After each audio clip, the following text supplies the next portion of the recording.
Susela kwiveki ephelileyo oko kusenziwa izigrogriso ngamanye amalunga lePalamente amazwe e-Afrika I-PAP ezijoliswe kwamanye amalungu.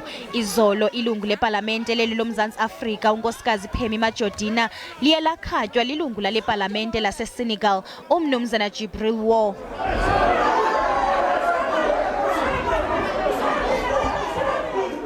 Iphiko lamanino ombutho ANC lisigxeke kanobome sisiganeko ngelithi iziganeko ezikumila kunje zisengela phantsi idabi lokulwa nokuxhatshazwa kwamanina ingakumbi xa zisenzeka ePalamente. Ngaphambili unkosikazi Majodina ebefuna ukumangalela elilungu kodwa emva kokuba liye laxolisa ngelithi limkhabe ngempazamo uye warhoxa. uMajodina uthe ebezama ukunqanda abantu ebebesilwa ngethuba ehlaselwa.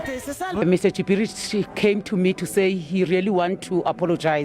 It was not his intention to kick at me. He was trying to kick at a Zimbabwe man, not me, but I was caught up in a crossfire as I was trying to separate them. So he was really apologetic and very sorry to say he does not, even in his own country.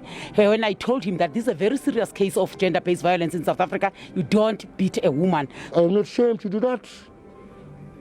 If I was the intention to do that, I don't apologize.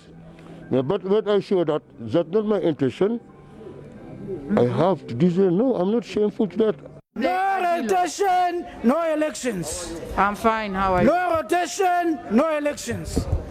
Lombhodama uqhambuke ngethuba lamalungu ephikisana ngenkqubo yovoto. Iqugula lamazwe aseMzants'Afrika lePAP likhokelele isimemelelo sokuba kutshintshiswane kunyulo. Kulindeleke ukuba kuqhutywe unyulo kule palamente namhlanje.